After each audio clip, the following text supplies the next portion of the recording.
मैं कई बार दर्शकों को बताती हूं कि ब्रिटेन की पर कैपिटा इनकम $45,000 है, हमारे यहाँ $2,200 है, तो कोई कंपैरिजन नहीं है। ये मैं कई बार दर्शकों को बताती हूँ। लेकिन 24 की चुनौती पर भी चर्चा कर लें। संजय जी, देरी से आ रही हूं आपके पास और चाहती हूं कि सारा गणित आप मुझे समझा दें कि एक है लोकप्रियता और दूसरा है लोकहित, एक है देश की सेहत आर्थिक और दूसरी है पॉलिटिकल सेहत उस सत्तारूढ़ पार्टी की जो सत्ता पर काबिज है।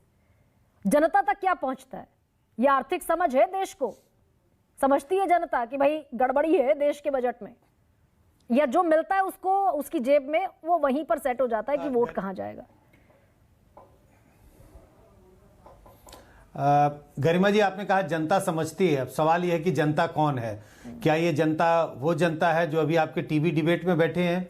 वो तो सब समझते हैं, वो पूरे इकोनॉमिक्स समझते हैं, लेकिन सवाल यह है कि जो जनता बड़ी संख्या में हिंदुस्तान में है, जो बड़ी संख्या में हिंदुस्तान में जनता है जो वोट देती है, वो इस बात को नहीं समझती है और उनके लिए तो लोकप्रियता काफी है। वो लोकहित नहीं देखते, वो अपने हित को देखते हैं। उन्हें अगर कुछ मिल रहा है और जिससे मिल रहा है वो लोकप्रिय हो जाता है और वो लोकप्रियता के बल पर चुनाव जीता जाता है। आज अगर हम बीजेपी सरकार की बात करें तो एक समय यूपीए की सरकार होती थी, कांग्रेस का नेतृत्व होता था, कांग्रेस लोकप्रिय थी, तो लोकप्रियता के बदौलत चुनाव जीता जाता है। और ये जो बजट के आंकड़े जिसकी हम आज चर्चा कर रहे हैं वो लोकप्रियता की इशारा नहीं कर रहा है, वो लोकहित की ओर इशारा करता है, जिसका चुनावी राजनीति में आजकल उसकी महत्ता बहुत कम हो गई है। गरिमा जी जी, तो ये संजय, ये जो पूरे पिछले 10 सालों के वो पॉलिटिकल बॉक्सेस टिक हुए, जनधन योजना, उज्ज्वला योजना, अब जनता जनधन योजना में कितने अकाउंट्स में कितना पैसा किसको क्या पता, उज्ज्वला योजना में कितनों ने दोबारा सिलेंडर नहीं भरवाए किनको क्या पता, बेरोजगारी की स्थिति और महंगाई की स्थिति में कई दफा आप सामने रखती हूँ जनता के। तो ये सारा जो सिनेरियो है ये 24 में किस तरफ जाता हुआ दिख रहा है? सारे पॉलिटिकल बॉक्सेस टिक करने वाला जो सिनेरियो है।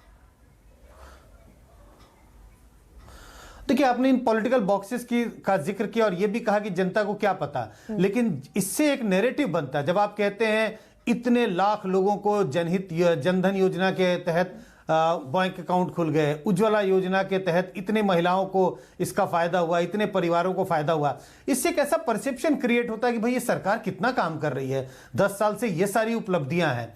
तो ये सारे बॉक्सेस टिक हो रहे हैं। लेकिन गरिमा जी, इस बात का ध्यान रखिएगा कि एक और बड़ा बॉक्स टिक हुआ है कुछ दिन पहले, 22 जनवरी को प्राण प्रतिष्ठा का कार्यक्रम हुआ, मैंने कहा, और उससे ये लगता है कि एक इतना बड़ा काम जो 500 सालों से नहीं हो पाया वो भी अब टिक हो गया। तो आपका जो सवाल है कि किस ओर इशारा कर रहा है, 2024 का ट्रेंड किस ओर इशारा कर रहा है, मुझे लगता है इशारा बहुत साफ है मेरे नजरिए से। बिल्कुल बीजेपी इस चुनावी दंगल में बहुत मजबूत है, एनडीए बड़ी मजबूत दिखाई पड़ती है। इंडिया गठबंधन जो एक तरह से शेप ले रहा था वो अभी पूरी तरह शेप भी नहीं ले पाया। तो 2024 के चुनावी दंगल में तो बीजेपी बहुत मजबूत है और इंडिया गठबंधन काफी अभी कमजोर दिखाई पड़ता है।